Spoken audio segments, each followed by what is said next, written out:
Next question लिखें, find the domain of the function x plus 1 c 2x minus 8। बहुत ही अच्छा question है। इस फंक्शन का डोमेन कैलकुलेट करना है बेटा। ये अल्टीमेटली एनसीआर है, एनसीआर। तो पहले तो मैं आपको एनसीआर का डिटेल बताता हूं, फिर हम इस पर जाएंगे। बेटा एनसीआर क्या देता है? सुनिए, एनसीआर हमेशा नंबर ऑफ वेज देता है, कुल तरीके। एनसीआर हमेशा आपको नंबर ऑफ वेज मिलेगा, नंबर ऑफ वेज देता है, कुल तरीके, एन में से आर को चूज करने के तरीके। अब मेरे साथ चलना बेटा, एन जो होता है ये हमेशा पॉजिटिव होगा, एन पॉजिटिव होगा। जैसे एन क्या है बेटा? टोटल मेंबर, और आर क्या है? जो हमें चूज करना है। एनसीआर क्या देता है? Number of ways. तो एन कैसा होना चाहिए? एन सिर्फ नेचुरल नंबर होना चाहिए, एन नेचुरल नंबर होना चाहिए। आर कैसा होना चाहिए बेटा? R belongs to whole number, R whole number होना चाहिए। और दोनों में रिलेशन क्या होना चाहिए? N greater than and equal R. बेटा एनसीआर इन तीन केस में डिफाइंड होता है, एनसीआर इन तीन केस में डिफाइंड होता है। ये नेचुरल होना चाहिए और ये होल नंबर। होल नंबर मतलब नेचुरल के साथ साथ जीरो, तो 0 1 2 3 इस टाइप का। और एन बड़ा होना चाहिए, आर छोटा होना चाहिए। ये है बेटा एनसीआर की कहानी। मतलब एनसीआर कब डिफाइंड होता है ये मैंने आपको बताया। एनसीआर इन तीन केस में डिफाइंड होता है। तो एन कैसा होना चाहिए बेटा? नेचुरल, या मैं बोलूं कि एन ग्रेटर देन 0, और ये क्या है? R greater than and equal 0। इसका मतलब क्या हो गया बेटा? R greater than and equal 0, और इसका मतलब क्या है? N greater then 0। बट हमें पता है कि ग्रेटर देन 0 का मतलब क्या है? सिर्फ नेचुरल, और ये क्या बोल रहे हैं? Whole number. ठीक है, चलो आप तीनों केस को अप्लाई करते हैं। वेयर एन, एन के प्लेस पर क्या बेटा? x प्लस 1, तो x प्लस 1 ग्रेटर देन 0, पहला केस। दूसरा केस क्या आएगा बेटा? 2x minus 8, 2x minus 8 greater than and equal 0। और तीसरा केस क्या होगा? n greater than and equal r, n greater than and equal r। Okay, चलो अब इन तीनों को सॉल्व करते हैं। ये हो गया x ग्रेटर देन माइनस 1, और ये हो गया x greater than and equal 4, और इसको सॉल्व करेंगे तो ये 9 greater than and equal x। अब आप बताइए, ये -1 से बड़ा, ये 4 से बड़ा, और ये 9 से छोटा, तो इन तीनों का कॉमन क्या आएगा बेटा? इन तीनों को कॉमन आएगा -1 से बड़ा, ये 4 से बड़ा, तो अल्टीमेटली 4 से बड़ा। 4 to 9 बेटा, x आ गया 4 to 9। अब आप बताइए, अभी ये फाइनल आंसर नहीं आया। मैंने बोला था कि n कैसा होना चाहिए? नेचुरल, और r कैसा होना चाहिए? Whole number. तो x आया 4 to 9, तो 4 to 9 में कौन कौन से इंटीजर होंगे बेटा? 4 5 6 7 8 9। ये है फाइनल आंसर। बेटा एनसीआर का जो डोमेन होता है वो कर्ली ब्रैकेट में आता है। इसका आंसर इस फॉर्म में आएगा, कर्ली ब्रैकेट में। क्योंकि आप खुद सोचो, यदि आपने 4 to 9 में कोई भी वैल्यू ले ली, सपोज 4.5 लिया, अब 4.5 यहां रखोगे तो 4.5 प्लस 1 5.5, जो कि पॉसिबल नहीं है, क्योंकि मैंने बोला कि n कैसा होना चाहिए? नेचुरल। n का मतलब क्या है बेटा? n क्या है? Total member. तो कभी सुना आपने मेंबर 3.5 मेंबर, 2.5 मेंबर? ऐसा तो होगा नहीं। तो ये हमेशा कैसा होना चाहिए? नेचुरल। और ये कैसा होना चाहिए? Whole number. हाँ, मैं बोलूं कि 5 सदस्य और 0 चूज करो, 5 सदस्य और 0 चूज करो, चलेगा। r 0 होगा बट n 0 नहीं होगा। अच्छा, मैं बोलूं कि 10 सदस्य और 15 चूज करो, ये भी अजीब बात हो जाएगी। इसलिए n greater than and equal r। मैं बोलूं कि 5 सदस्य 5 चूज करो, चलेगा। 5 में से 4 चलेगा, 5 में से 3 चलेगा, बट 5 में से 6 चलेगा। इसलिए n greater than and equal r। बेटा एनसीआर क्या देता है? हमेशा नंबर ऑफ वेज। तो इसमें जो x है ये हमेशा कैसा होना चाहिए? इंटीजर, और वो भी पॉजिटिव। तो देखो मैंने आंसर निकाल दिया, 4 5 6 7 8 9। ये है फाइनल आंसर। हाँ भाई, find the domain of the function 1 upon square root of sine cos x. बहुत ही अच्छा क्वेश्चन है ये, एक बार आप ट्राई करें। Sine cos x, find the domain of the function f x बराबर 1 upon square root of sine cos x. बनाइए, square root of sine cos x. देखिए बेटा, सबसे पहले तो स्क्वायर रूट को डिफाइन करते हैं। स्क्वायर रूट कब डिफाइन होगा? जब sign cos x greater than 0।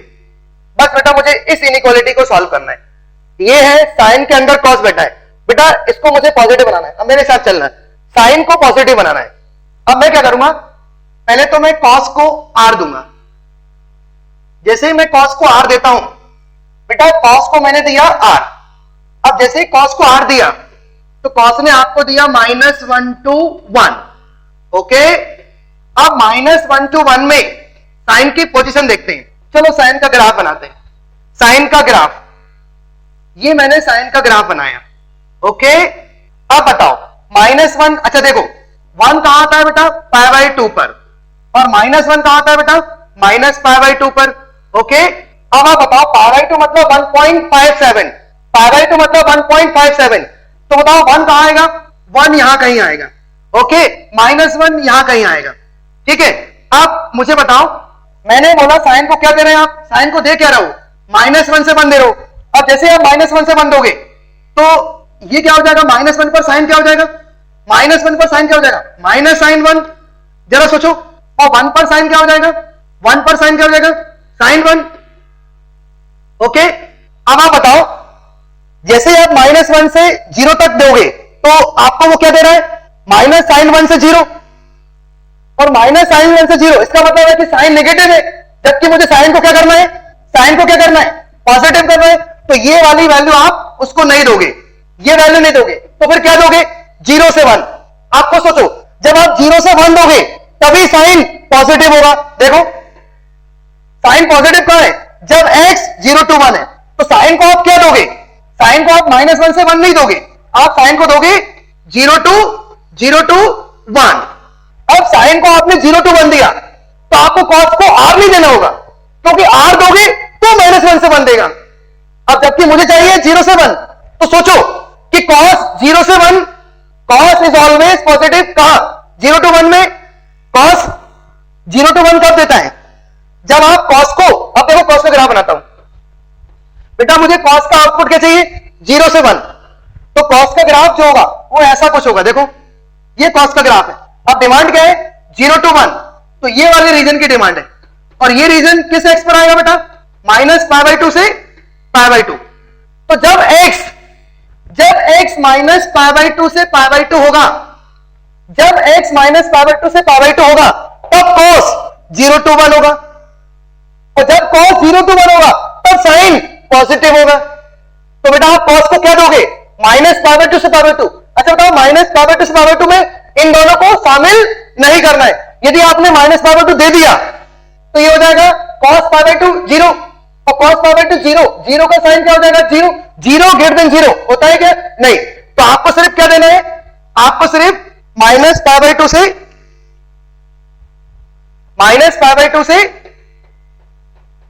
π/2 देना है, और उसमें क्या जोड़ना है बेटा, 2nπ, क्योंकि हमें पता है कि हर 2π के बाद वो रिपीट होता है।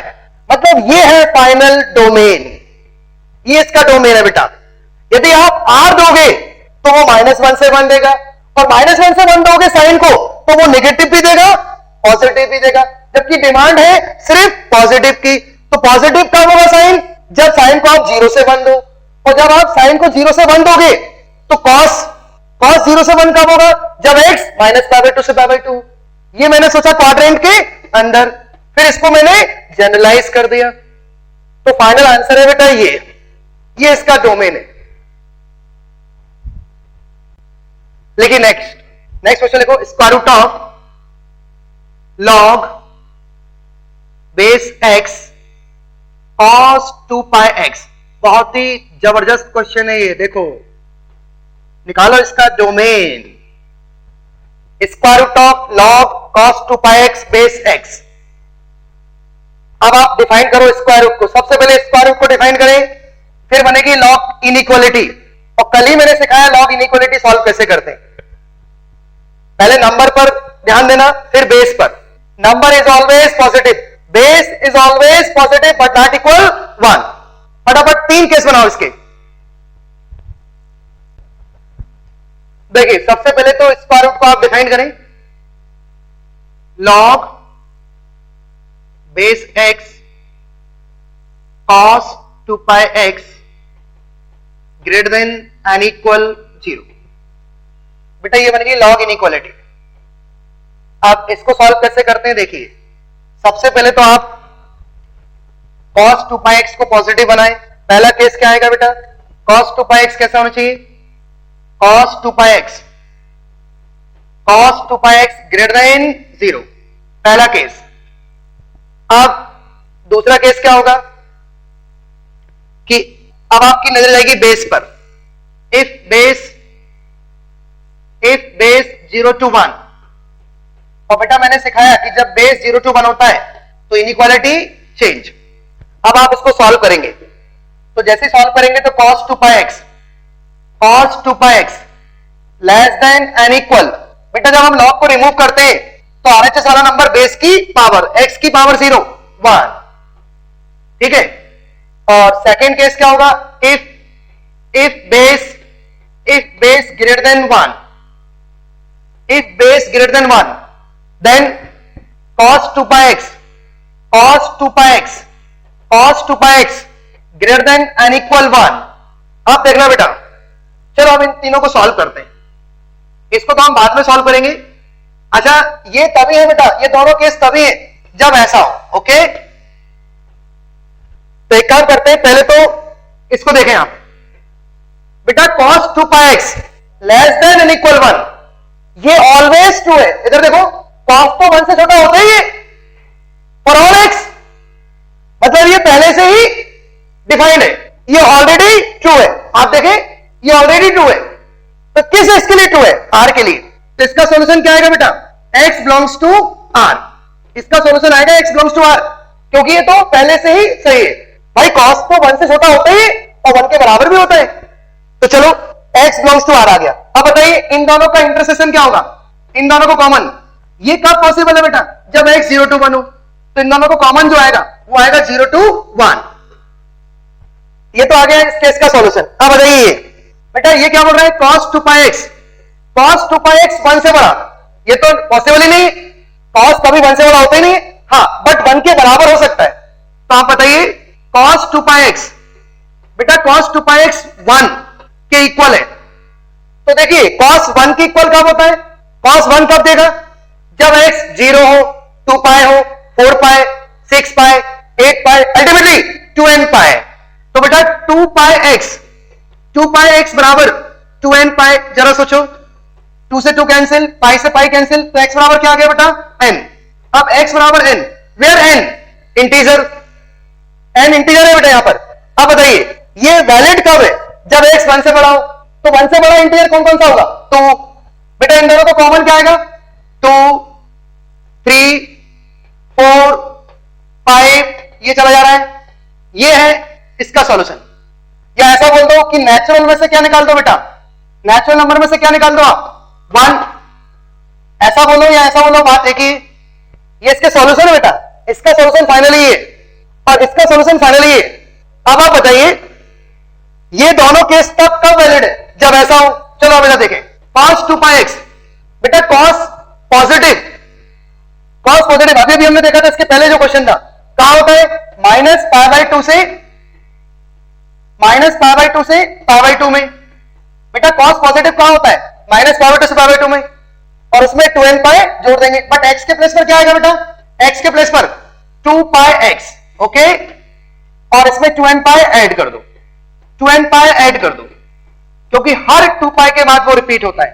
चलो अब फर्दर सॉल्व, तो एक काम करते हैं, पाई कॉमन ले लेते हैं, तो 2n माइनस 1/2, पाई काट देता हूं बेटा, 2x, और ये क्या होगा 1/2 प्लस 2n, ओके। अब 2 से डिवाइड, तो n माइनस 1/4 x और n प्लस 1/4। आप क्या करेंगे, आप इधर देखिए, ये आ गया फाइनली इसका सॉल्यूशन। अब इसका इसके साथ कॉमन, इसका इसके साथ कॉमन, और फिर इसका इसके साथ कॉमन, और फिर उन दोनों का यूनियन। क्यों, क्योंकि ये भी पॉसिबल है और ये भी पॉसिबल है। तो चलो कॉमन लेते हैं। हाँ भाई, इन दोनों में कॉमन क्या आएगा, ये x कई x है और ये फिक्स है। चलो n बिठाते हैं 0, तो 0 बिठाएंगे तो क्या आएगा, माइनस 1/4 से 1/4, और ये बोल रहा है 0 to 1, तो कॉमन क्या आएगा बेटा 0 to 1/4, इसका कॉमन आएगा 0 to 1/4, एक कॉमन तो ये आ गया 0 to 1/4 यूनियन। अब n अभी आपने क्या रखा था 0, तो -1/4 से 1/4, अब n 1 रखेंगे, चलो 1 रखते हैं तो क्या आएगा 3/4, 3/4, 5/4। अब आप बताइए इन दोनों को कॉमन क्या आएगा 3/4 to 1, तो कॉमन आ गया बेटा 3/4 to 1। लो भाई ये तो आ गया इन दोनों का कॉमन फाइनल, ये बेटा ये मैं फाइनल आंसर निकाल रहा हूं। अब चलो इसका इसके साथ कॉमन, अब इसका इसके साथ कॉमन। आप देखिए ये आपको सोचिए इधर देखना बेटा, जब n 0 होता है तो -1/4 से 1/4, तो क्या -1/4 से 1/4 इसके अंदर है? नहीं। चलो अब n 1 रखेंगे तो क्या आएगा 3/4 से 5/4, ये भी इसके अंदर नहीं है, देखो कॉमन नहीं है अभी। अब जैसे आप 2 रखेंगे तो क्या आएगा बेटा 2 रखो तो 7/4, 7/4 और ये 9/4। अब आप बताइए 7/4 to 9/4 इसके अंदर 100% 2 है, तो कॉमन तो यही निकलना है यार, कॉमन यही निकलना है। इसके अंदर ये चीज बैठी है, कहीं ना कहीं तो बैठी है, कहीं ना कहीं तो हमें मिलेगी। हम जब n को चलाएंगे तो कई सारे इसके सॉल्यूशन निकलेंगे और उन सॉल्यूशन में ये बैठा है, तो कॉमन ये आएगा ना कि ये, क्योंकि ये कई सारे हैं और ये फिक्स है, ये चीज इसके अंदर है। तो फाइनली आंसर है this union this union this. इसको कैसे लिखेंगे आप? यूनियन कर्ली ब्रैकेट 2 3 4 5, ये है फाइनल आंसर। लेकिन next find the domain of the function 1/√of sec sin x। इसका डोमेन कैलकुलेट करो फटाफट, sec sin x। देखिए बेटा सबसे पहले तो आप स्क्वायर रूट को डिफाइन करें। स्क्वायर रूट कब डिफाइन होगा? जब sec sin x greater then 0। अब sec sin x की बारी, बेटा sec को पॉजिटिव बनाना है, तो चलो स्टार्ट विथ साइन को आप क्या देंगे बेटा r। जैसे ही आपने साइन को r दिया तो साइन ने आपको क्या दिया -1 to 1। अब चलो sec का ग्राफ बनाते हैं -1 से 1 के बीच में। sec का जो ग्राफ होता है वो कुछ इस तरीके से होता है, देखिए जो cos का ग्राफ होता है उसी को आप पलट दें उल्टी कटोरी, जैसे ये cos है इसका अपोजिट ये ऐसा, ये है -π/2 से π/2। ओके, तो ये cos है तो बेटा ये sec है, तो sec का यहां पर sec क्या होगा बेटा 1, 0 पर sec क्या होगा 1। अब मेरे साथ चलना, मैंने sec को क्या दिया -1 से 1। बेटा आप इस ग्राफ को नहीं देखेंगे, आप सिर्फ इसको देखेंगे, ये इसको बोलेंगे sec का ग्राफ। ओके, और ये cos, ठीक है। अब चलो sec को देते हैं -1 से 1, -1 बेटा यहां आएगा और 1 यहां आएगा, तो -1 पर जो sec की वैल्यू होगी वो क्या होगी sec ऑफ 1, और 1 पर sec की जो वैल्यू होगी वो होगी sec ऑफ 1। अब आप बताओ sec 1 जो है, sec 1 आप देखो ग्राफ में 1 से बड़ा है, ये वाली वैल्यू जो है वो 1 से बड़ी है, तो ऑलरेडी sec जो है, sec ऑलरेडी जो है वो इस इंटरवल में 1 से बड़ा है, और हम बना रहे हैं उसको 0 से बड़ा, तो भाई जो चीज 1 से बड़ी होगी 100% 0 से बड़ी होगी, तो इसका सॉल्यूशन है बेटा r, मतलब ये हर एक x के लिए ट्रू है, तो इसका डोमेन है r। ठीक है, अब हम नेक्स्ट क्लास में रेंज स्टार्ट करेंगे बेटा।